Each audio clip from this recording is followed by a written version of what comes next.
Hello नमस्कार, जय हिंद साथियों। मैं उमा शंकर गुप्ता आप सभी का स्वागत करता हूं आपके अपने YouTube परिवार श्री रमा एकेडमी में। साथियों, आज के इस सेशन में हम लोग एक नए अध्याय को शुरू कर रहे हैं जिसका नाम है भूगर्भ शास्त्र। क्या होता है भूगर्भ शास्त्र?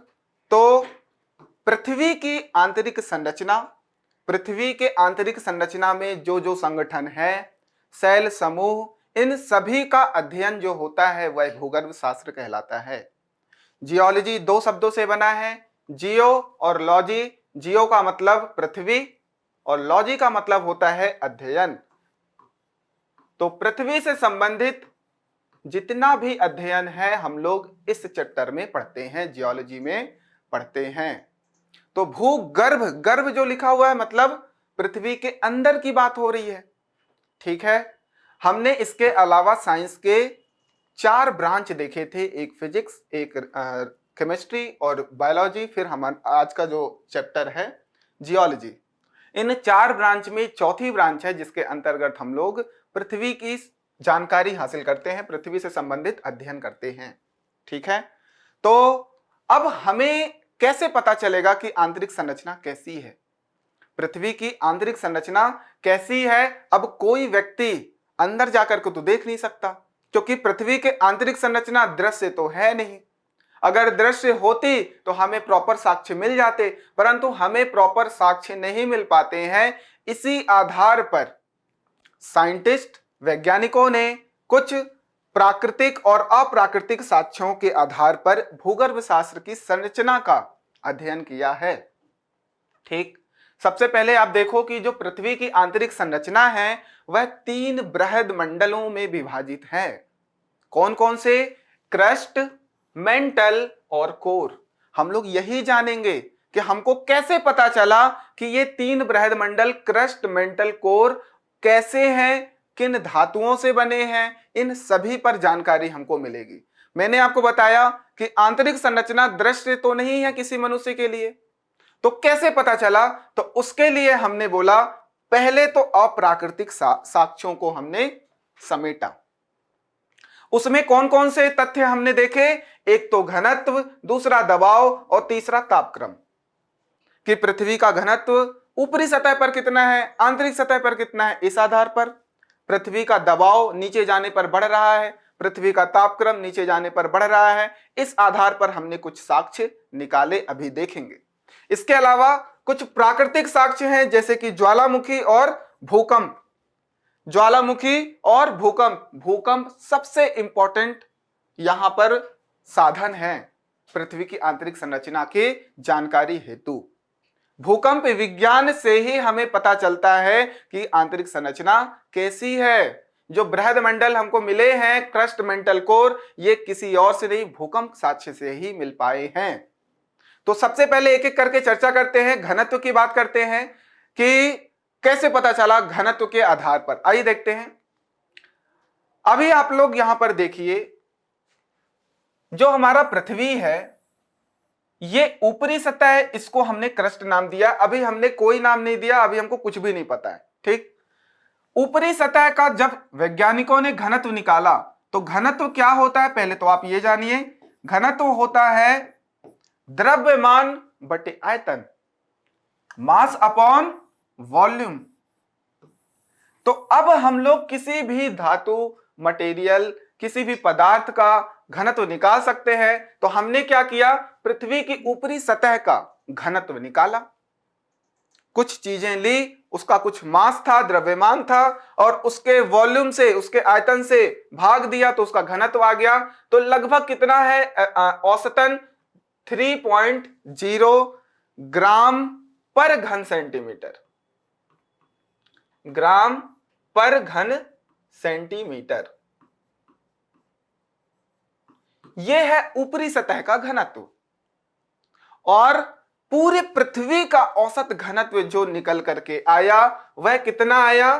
पृथ्वी का औसत घनत्व, पूरा औसत घनत्व कितना आया? 5.5 ग्राम पर घन सेंटीमीटर। सर आप ऊपरी सतह का तो निकाल सकते हो, किसी भी पदार्थ को लिया आपने, उसका द्रव्यमान निकाला, उसके आयतन में से भाग दिया तो ऊपरी सतह का हमने घनत्व निकाल लिया, परंतु पूरी पृथ्वी का घनत्व कैसे निकाला औसतन? तो साथियों आप लोगों को पता होना चाहिए कि पूरी पूरी पृथ्वी का हमको रेडियस पता है, त्रिज्या पता है, कितनी है लगभग? ये है 6371 किलोमीटर। इतनी क्लियर है। हमने मतलब वैज्ञानिकों ने पूरी पृथ्वी का द्रव्यमान निकाल चुके हैं और साथ ही साथ इस पृथ्वी का आयतन भी पता है। तो हमने क्या किया, पृथ्वी के द्रव्यमान में से पृथ्वी के आयतन को हमने जब डिवाइड किया तो हमें औसत घनत्व पता चला, पृथ्वी का औसत घनत्व पता चल गया, पूरी पृथ्वी का। हमें ऊपरी सतह का घनत्व पता चल गया, हमें पूरी पृथ्वी का औसत घनत्व पता चल गया। तो इससे क्या निष्कर्ष निकला, ये 5.5 ऊपरी सतह से तो ज्यादा है और ये एक औसत है। तो औसत अगर है इसका मतलब इसके अंदर जाने पर घनत्व बढ़ रहा है, मतलब आंतरिक भाग में कुछ 11 ग्राम पर घन सेंटीमीटर के आसपास घनत्व होगा, जो कि बहुत ज्यादा घनत्व होता है। समझ रहे हो? तो पृथ्वी की आंतरिक संरचना मतलब अंदर जाने पर घनत्व बढ़ रहा है। ये कैसे पता चला? ये ऊपरी सतह का घनत्व देख करके और पूरी पृथ्वी का औसत घनत्व देख करके हमने कंपेयर किया तो हमको ये मिला कि आंतरिक संरचना में, आंतरिक भाग में घनत्व ज्यादा होगा, वह लगभग 11 ग्राम पर घन सेंटीमीटर के आसपास होगा। ये औसत। क्या इतनी बात क्लियर है? तो यहां से क्या निष्कर्ष निकला? यहां से हमको निष्कर्ष निकला कि आंतरिक भाग में घनत्व की अधिकता होगी और इसमें क्या होगा, पृथ्वी का जो क्रोड होगा वो काफी घनत्व उसका सर्वाधिक होगा, जो क्रोड होगा उसका घनत्व सर्वाधिक होगा। तो आप इसे नोट करिए, अप्रत्यक्ष साधन में, अप्राकृतिक साधन में जो पहला पॉइंट है घनत्व, डेंसिटी के आधार पर हमने बोला था पृथ्वी का औसत घनत्व 5.5 है और भूपर्पट्टी का घनत्व जो है वो 3 है, 3 ग्राम पर घन सेंटीमीटर। तो इससे हमने कुछ निष्कर्ष निकाला कि आंतरिक भाग का घनत्व ज्यादा होगा, मतलब क्रोड जो है हमारी कोर जिसे बोलते हैं उसका घनत्व ज्यादा होगा। अब दूसरे साक्ष्य पर चलते हैं जो अप्राकृतिक है, अप्रत्यक्ष है, जिसका नाम है दबाव, प्रेशर। अगर हम नीचे जा रहे हैं पृथ्वी की आंतरिक भाग में तो ऑब्वियस ही बात है प्रेशर भी बढ़ेगा, प्रेशर बढ़ेगा। क्यों? क्योंकि आप जितना नीचे जाओगे उतना प्रेशर बढ़ेगा। जैसे हमारे ऊपर एटमॉस्फेयर ने प्रेशर लगा रखा है, अगर आप ऊपर जाते हो हवा में तो प्रेशर कम होता जाता है क्योंकि वायुमंडल का दबाव कम होता जाएगा, वायुमंडल की जो ये घनत्व है ये कम होता जाएगा। लेकिन आप नीचे हो तो घनत्व सबसे ज्यादा है, प्रेशर सबसे ज्यादा है। वैसे ही पृथ्वी की आंतरिक संरचना में, आंतरिक भाग में जब आप जाते हो तो दबाव बढ़ता है, और अगर दबाव बढ़ता है तो ये चीज क्लियर है कि घनत्व भी बढ़ता है। आप किसी भी पदार्थ को दबाओगे तो घनत्व बढ़ रहा है, डेंसिटी बढ़ रही है, क्लियर। किंतु प्रत्येक चट्टान की एक सीमा होती है, घनत्व एक लिमिट तक बढ़ेगी। ऐसा नहीं होगा कि हम इतना ज्यादा दबाव दे दें कि उसका जो घनत्व है इनफाइनाइट हो जाएगा, ऐसा तो होगा नहीं। तो हर एक चट्टान की, हर एक पदार्थ की एक सीमा है घनत्व बढ़ने की, तो उस सीमा तक ही वह बढ़ सकता है, उससे ज्यादा कितना भी दबाव दें तो वह घनत्व नहीं बढ़ पाएगा। इससे क्या सिद्ध होता है? इससे यह सिद्ध होता है कि जो आंतरिक भाग है वो अधिक घनत्व वाले तत्वों से बने हैं, अधिक घनत्व वाले तत्वों से बने हैं। जैसे कि क्रोड जो है नीफे, निकेल और फेरस, आयरन से बना है, निकेल और आयरन से बना है, और ये अधिक घनत्व वाले तत्व हैं। ठीक है, अभी मैं बताऊंगा। जो हमारी भूपर्पट्टी है वह सियाल, उसको सियाल कहते हैं क्योंकि वह सिलिकॉन और एल्यूमिनियम से बना है। जो हमारा मेंटल है वह सीमा, सिलिकॉन और मैग्नीशियम, और जो हमारा कोर है वह निकिल और नीफे बोलते हैं, निकिल और फेरस, आयरन से बना है। तो अब क्या मैंने बोला कि कोई पदार्थ अगर अंदर हमने दबाव बढ़ाया किसी पदार्थ में तो उसका घनत्व तो बढ़ेगा, लेकिन उसकी एक लिमिट होती है, उस लिमिट के बाद उसका घनत्व नहीं बढ़ेगा। इसका मतलब है कि जो आंतरिक भाग है उसमें सबसे अधिक घनत्व वाले पदार्थ होंगे, तत्व होंगे, जैसे कि हमारा निकिल और हमारा आयरन। इससे यह निष्कर्ष निकलता है। अगला साक्ष्य क्या है? अगला साक्ष्य है तापक्रम, जो कि अप्राकृतिक और अप्रत्यक्ष का ही साधन है।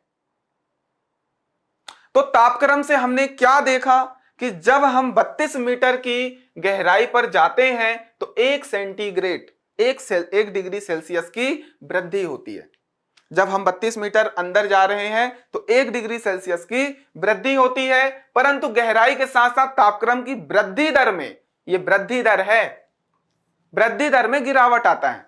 अब ये उतनी तेजी से टेम्परेचर नहीं बढ़ रहा जितनी तेजी से बढ़ रहा था।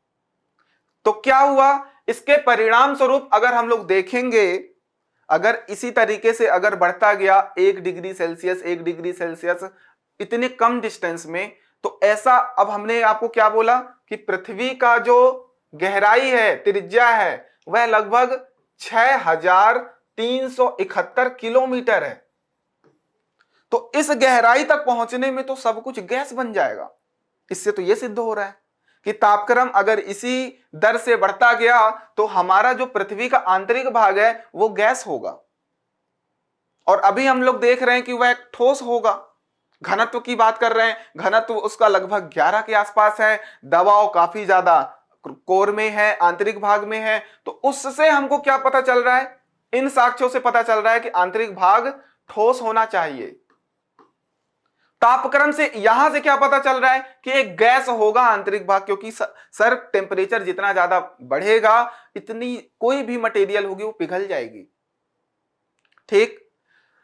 परंतु अगर वर्तमान संरचना अगर हम लोग देखते हैं, वर्तमान जो साक्ष्य मिले हैं उससे क्या स्पष्ट होता है कि तापक्रम में वृद्धि जो हो रही है वह असमान है, कंटिन्यू बढ़ रही है, वो तो ठीक है, परंतु इस दर से नहीं बढ़ रही है। जो प्रारंभिक 100 किलोमीटर है उसकी गहराई में अगर हम लोग टेम्परेचर, ताप की बात करें तो 12 डिग्री सेल्सियस की वृद्धि होती है प्रारंभिक 100 किलोमीटर में। उसके बाद के 300 किलोमीटर की गहराई में प्रत्येक किलोमीटर में जो वृद्धि है वो 2 डिग्री सेल्सियस की है, और उसके बाद 300 किलोमीटर के बाद की बात करें तो हर 1 किलोमीटर पर 1 डिग्री सेल्सियस की वृद्धि होगी। ये वर्तमान संरचना के साक्ष्यों के आधार पर मैं बता रहा हूं, ठीक। तो ये जो अप्राकृतिक साधन हमने देखे पृथ्वी की आंतरिक संरचना के लिए, ये इतने अपने आप में संपूर्ण नहीं थे, ये साक्ष्य इतने कंप्लीट नहीं थे कि हम सेटिस्फाइड हो जाएं कि हां पृथ्वी की संरचना इसी तरीके की होगी, क्योंकि एक बोल रहा है गैस टाइप का होगा, एक बोल रहा है ठोस टाइप का होगा, एक दूसरे को कॉन्ट्राडिक्ट कर रहे हैं, काट रहे हैं, ठीक। अब बात करते हैं प्रत्यक्ष या प्राकृतिक साधन, जिसमें सबसे पहले आता है ज्वालामुखी उद्गार, ज्वालामुखी क्रिया, वोल्केनो इरप्शन, ठीक है। अब वोल्केनो इरप्शन में क्या होता है कि बहुत गर्म लावा जो है वो उद्गार के थ्रू बाहर निकलता है, गर्म मैग्मा जिसे बोलते हैं, है ना, लावा बोलते हैं, और ये क्या होता है? तरल अवस्था में होता है। ये किस अवस्था में होता है? तरल अवस्था में होता है। तो हमने इससे क्या निष्कर्ष निकाला कि पृथ्वी का कोई ऐसा भी परत होगा अंदर में जो कि तरल होगा। और अभी जो हमने 3 साक्ष्य पढ़े, दबाव, घनत्व, तापक्रम, उन आधार पर तो ये कुछ और कह रहा है, इस आधार पर कुछ और कह रहा है। कोई कह रहा है ठोस है, कोई कह रहा है गैस है, और कोई कह रहा है द्रव है, तरल है। तो क्या ज्वालामुखी उद्गार के साक्ष्यों से हमें पता चल पा रहा है? एग्जैक्टली नहीं चल रहा है। तो ये भी साक्ष्य जो है वह निश्चित जानकारी नहीं दे पा रही है कि हां पृथ्वी की आंतरिक संरचना इसी टाइप की होगी। इसने तो इतना बताया कि कोई एक परत जो होगी वह तरल अवस्था में होगी, ठीक। अब अंतिम बात आती है भूकंप विज्ञान की। भूकंप विज्ञान के आधार पर ही हमें आंतरिक संरचना के बारे में अच्छी जानकारी प्राप्त होती है। ठीक है, इसमें भूकंपीय लहरें होती हैं। भूकंपीय लहरें 3 टाइप की होती हैं। वो लहरें, उन लहरों को, उन वेव्स को सिस्मोग्राफ यंत्र के द्वारा, एक क्वेश्चन तो यहीं पे बन गया, सिस्मोग्राफ यंत्र भूकंप विज्ञान के लिए उपयोग होता है। सिस्मोग्राफ यंत्र के द्वारा अंकन कर अध्ययन करते हैं कि पृथ्वी की आंतरिक संरचना के कैसी है, और उस विषय में हम लोग संपूर्ण जानकारी उपलब्ध कराते हैं। तो कैसे हम भूकंप विज्ञान से ये साक्ष्य प्राप्त किए हैं, आइए हम लोग देखते हैं। देखो यहां पर पहली बात तो समझो भूकंप होते क्यों हैं। प्लेट विवर्तनिकी सिद्धांत में बताऊंगा, प्लेट टेक्टोनिक थ्योरी। हमारा जो संपूर्ण विश्व है, जो पृथ्वी है, वो कई प्लेटों पर टिकी हुई है। हम लोग कई प्लेटों के ऊपर रहते हैं। ठीक है, और वो प्लेट एक दूसरे से लगभग 7 बड़ी प्लेटें हैं और छोटी मोटी प्लेटें भी बहुत सारी हैं। ये प्लेटें आपस में कहीं रगड़ खाती हैं, कहीं एक दूसरे के ऊपर चढ़ रही हैं, कहीं एक दूसरे से दूर जा रही हैं। ये सब हम प्लेट टेक्टोनिक थ्योरी में पढ़ेंगे। इन प्लेटों के आपस में रगड़ की वजह से, एक दूसरे के ऊपर चढ़ने की वजह से ही भूकंप की लहरें उत्पन्न होती हैं। भूकंप स्टार्ट होता है, कहीं पर भूकंप आते हैं। क्लियर?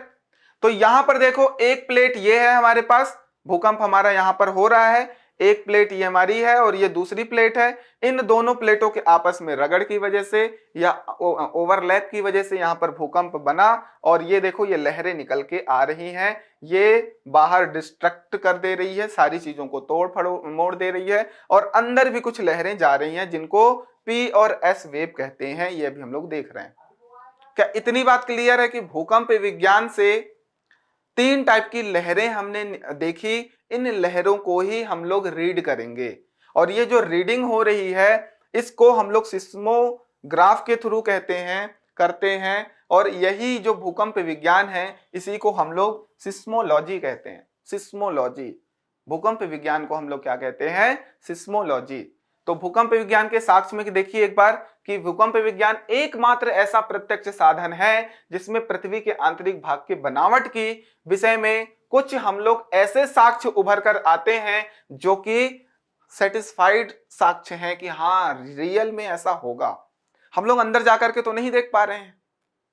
ठीक, इसमें भूकंपीय लहरों का सिस्मोग्राफ यंत्रों द्वारा अंकन करके अध्ययन करते हैं। अब 2 प्रकार की तरंगे हैं, एक है धरातली तरंगे और एक है भूगर्भिक तरंगे। धरातली तरंगे वे तरंगे हैं जो भूकंप उत्पन्न होने पर उनसे जो लहरें निकल रही हैं, वेव्स निकल रही हैं, वो धरातल पर आ रही हैं, जिसको डिस्ट्रक्टिव वेव्स कहते हैं, विनाशकारी तरंग कहते हैं। ठीक, कौन से हो गए? उसको बोलते हैं long period waves, surface wave या धरातली तरंगे। अब भूगर्भिक तरंगे वे तरंगे हैं जो हमारे पृथ्वी की सतह पर नहीं आती हैं, वो भूगर्भ के अंदर ही हैं, और वो 2 प्रकार की हैं। एक है P वेव्स और एक है S वेव्स। P मतलब प्राइमरी, मतलब प्राथमिक, और S मतलब सेकेंडरी, मतलब द्वितीयक। ये होती है प्राथमिक तरंगे और ये होती हैं द्वितीयक तरंगे। तो सबसे पहले आपको जानकारी होनी चाहिए, 3 तरंगे हैं। एक है धरातली तरंगे, दूसरा है प्राइमरी मतलब प्राथमिक तरंगे, और तीसरा है द्वितीयक तरंगे मतलब सेकेंडरी तरंगे। क्लियर है इतना? ठीक, ये आप नोट कर लो, भूकंप विज्ञान मतलब सिस्मोलॉजी। ठीक है, अब ये तरंगे किस तरीके से निकल रही हैं, इनका क्या हो रहा है, उस आधार पर हम लोग बात करेंगे कि आंतरिक संरचना कैसी होगी। देखो यहां पर मान लेते हैं यहां पर भूकंप का केंद्र है, भूकंप का केंद्र है, और इस केंद्र से क्या हुआ, ये तरंगे निकली। पहली जो तरंग है हमारी धरातली तरंगे, वो तो धरातल पे चली गई, जो कि डिस्ट्रक्ट कर रहा है, विनाशकारी तरंग जिसे हम लोग बोलते हैं। लेकिन जो 2 तरंगे हैं उसमें सबसे पहले आप प्राथमिक तरंग को देखो। प्राथमिक तरंगे क्या हुई, यहां पर देखो ये निकल के ये सरफेस की तरफ मुड़ना चालू हो गई, इधर ये मुड़ रही है, और यहां पर एक रोड है पृथ्वी का, और उसको भी पार करके बाहर निकल जा रही है। परंतु जो एस वेव्स हैं, सेकेंडरी वेव्स हैं, द्वितीयक तरंगे हैं, वो सिर्फ और सिर्फ धरातल पर ये अंदर ही अंदर पहुंच रही हैं, ये क्रोड को पार करके नहीं जा रही हैं।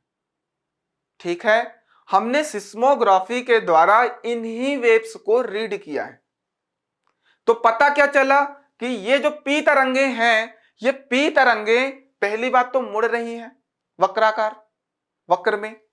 अब मुड़ रही है, अपवर्तन हो रहा है इन तरंगों का, एक माध्यम से दूसरे माध्यम में अगर जाता है तो उसका अपवर्तन होता है, वह अपने मार्ग से विचलित हो जाती है। तो इसको जाना चाहिए था सीधा बिल्कुल, लेकिन ये मुड़ जा रही है।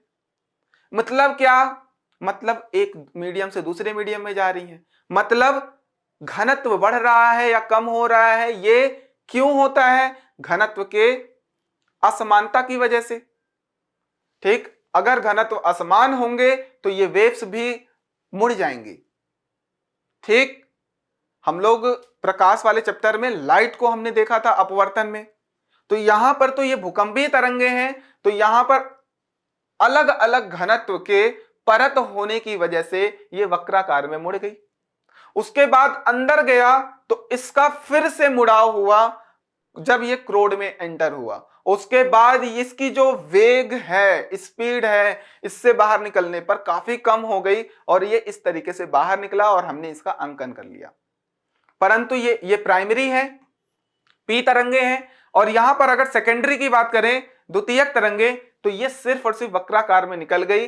ये जो है क्रोड के अंदर नहीं गई, क्रोड के अंदर नहीं जा पाई। इसका मतलब है कि पी तरंगे जो हैं ये ज्यादा तेज हैं, इनकी जो फ्रीक्वेंसी है, जो इनकी फ्रीक्वेंसी है इनके कंपेयर में ज्यादा है।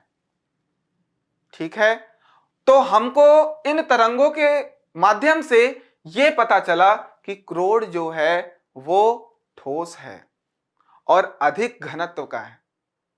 ठीक, इनको आप लोग नोट कर लीजिए मेंस में। और भूकंप को मैं अलग से, ज्वालामुखी, भूकंप, इनको अलग से मैं पढ़ाऊंगा, टॉपिक है ज्योग्राफी में, तो वहां पर और अच्छे से डिटेल में देखेंगे। अभी हम लोग सिर्फ साक्ष्यों के तौर पर आंतरिक संरचना को समझने के लिए पढ़ रहे हैं। ठीक है, इसे नोट कर लीजिए, इसे नोट कर लीजिए कि भूकंप विज्ञान के साक्ष्यों से हमने पता किया। ठीक, तो अभी तक हमने दो साक्ष्य देखे कि पृथ्वी की आंतरिक संरचना कैसी होगी।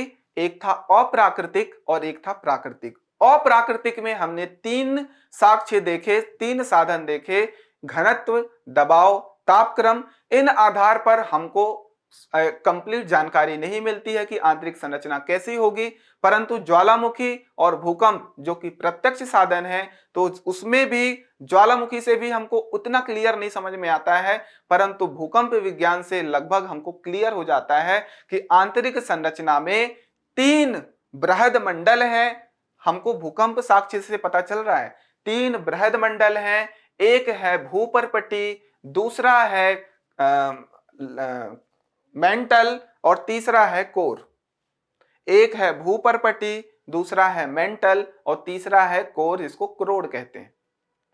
इनके भी कुछ उपमंडल होते हैं, जैसे कि निचला, ऊपरी, हम लोग भूपर्पटी की बात कर लें, ऊपरी भूपर्पटी, निचला भूपर्पटी।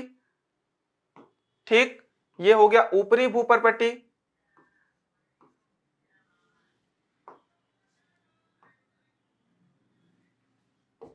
ये हो गया हमारा ऊपरी भूपर्पटी, क्रस्ट बोलते हैं। ठीक, यहां पे निचला भूपर्पटी,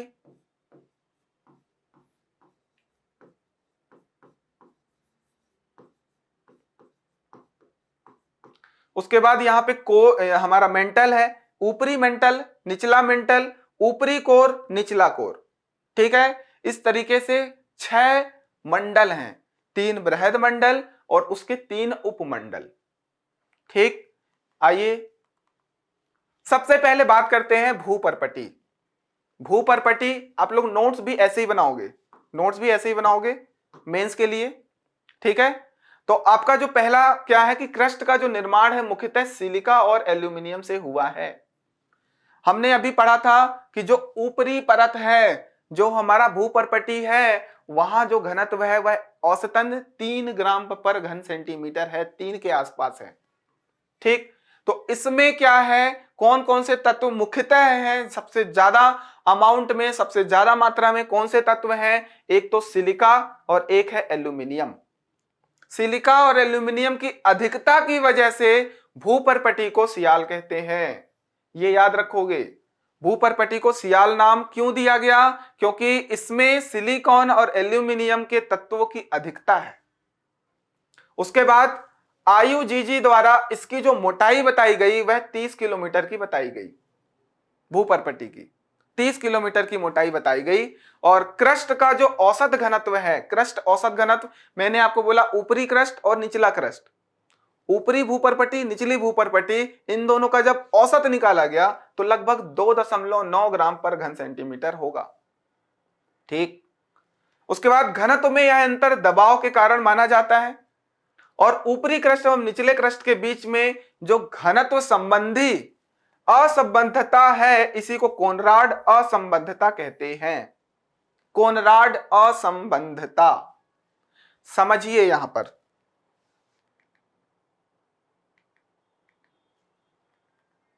पर समझिए, ये जैसे ऊपरी सतह है हमारी, ऊपरी क्रस्ट है, और जो निचला क्रस्ट है, इनके बीच में कुछ ना कुछ ट्रांजिशन जोन होगा। ठीक, जैसे कि हम लोग गांव से शहर की तरफ आते हैं तो बीच में एक ऐसा क्षेत्र आता है जो ना कि पूरी तरीके से गांव होता है और ना ही पूरी तरीके से शहर होता है। गांव मतलब आपको समझ में आ रहा है, शहर मतलब समझ में आ रहा है। बीच में कुछ ऐसा एरिया आता है जो कि ना तो पूरी तरीके से गांव ना तो पूरी तरीके से शहर होता है। तो ये गांव और शहर के असंबद्धता बोल सकते हैं, ट्रांजिशन जोन बोल सकते हैं। तो यही यहां पर जो ट्रांजिशन जोन है, ऊपरी क्रस्ट और निचले क्रस्ट के बीच में, ऊपरी क्रस्ट और निचले क्रस्ट के बीच में जो असंबद्धता है, इसी को कोनराड असंबद्धता कहते हैं। इसे याद रखिएगा, बहुत इंपॉर्टेंट है। तो हमने भूपर्पटी कंप्लीट किया, और भूपर्पटी में हमने सबसे इंपॉर्टेंट देखा कि इसको सियाल कहते हैं, सिलिकॉन और सिलिका और एल्यूमिनियम की अधिकता की वजह से, सिलिका और एल्यूमिनियम की अधिकता की वजह से।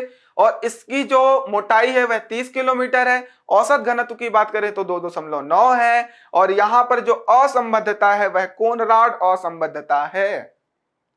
अगला पॉइंट, यहां पर इसको देखो, ये हमने अलग अलग मंडलों में डिवाइड कर दिया। ये हमारा क्रस्ट हो गया, मतलब भूपर्पटी। ये हमारा मंडल मेंटल हो गया, और ये कोर का ये बाहरी कोर हो गया और ये आंतरिक कोर हो गया। ये बाहरी कोर है हमारा और ये आंतरिक कोर हो गया। ये अलग अलग हमने डायग्राम के थ्रू समझाया है। मेंटल की बात करें, जो बीच वाला मंडल है, बृहद मंडल, उसको मेंटल कहते हैं। इसे भी दो पार्ट में डिवाइड किया है, दो अलग अलग उपमंडल में, एक ऊपरी मेंटल और एक निचला मेंटल।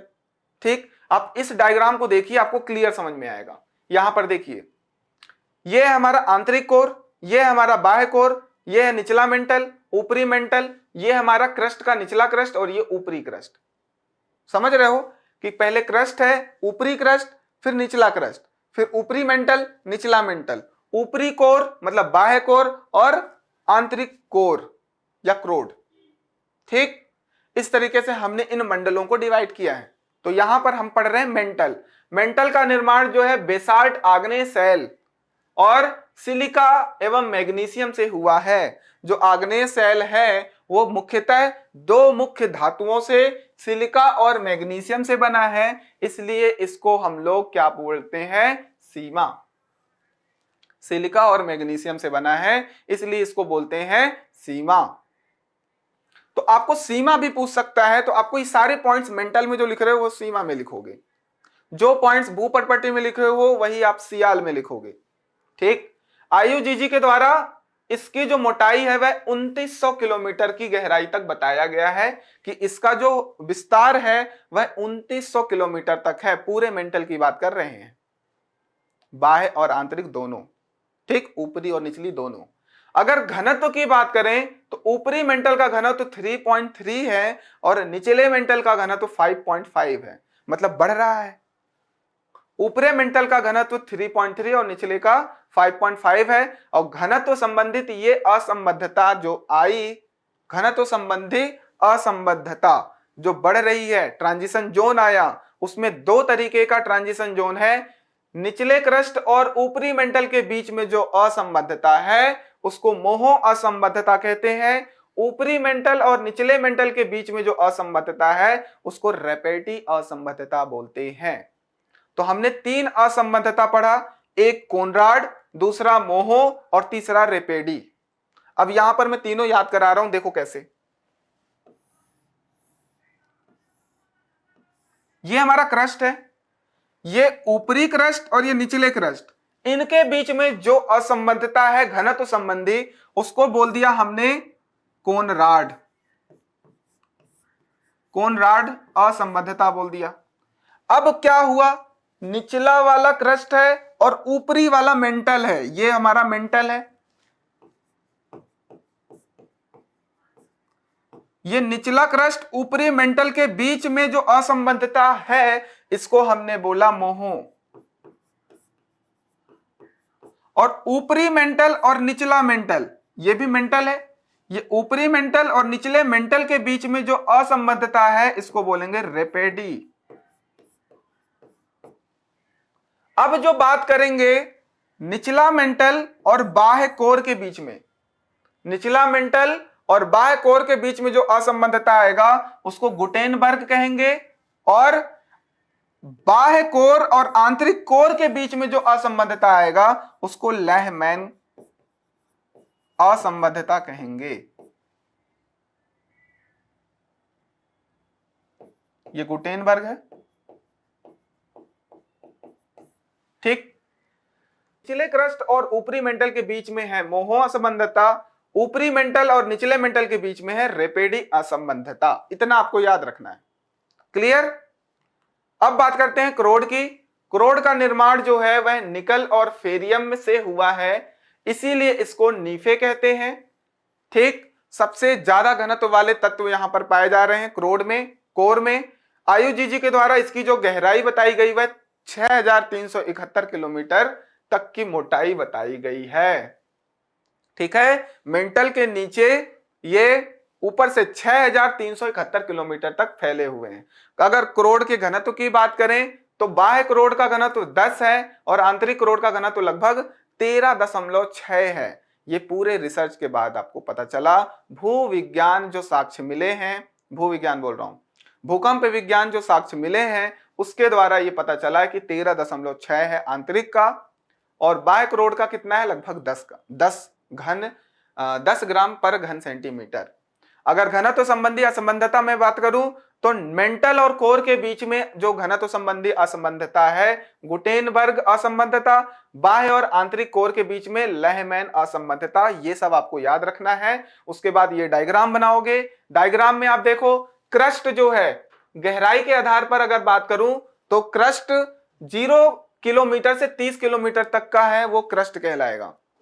30 के बाद 200 तक हमारी जो बात करेंगे ये निचला क्रस्ट है, ठीक। और मेंटल की बात करें तो 200 के बाद हमारा मेंटल चालू होगा, 200 किलोमीटर के बाद हमारा मेंटल चालू होगा।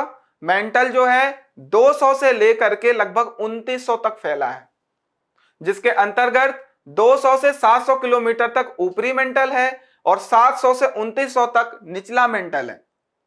2900 से लेकर के 6371 किलोमीटर तक क्रोड है हमारा, जिसमें बाह्य क्रोड जो है वह 2900 से 5150 किलोमीटर तक है और 5150 से 6371 किलोमीटर तक आंतरिक क्रोड है। क्या इतनी बात क्लियर है? ये गहराई हो गई हमारे सभी जो परतें हैं हमारी बृहद मंडल है उनके उपमंडल हैं।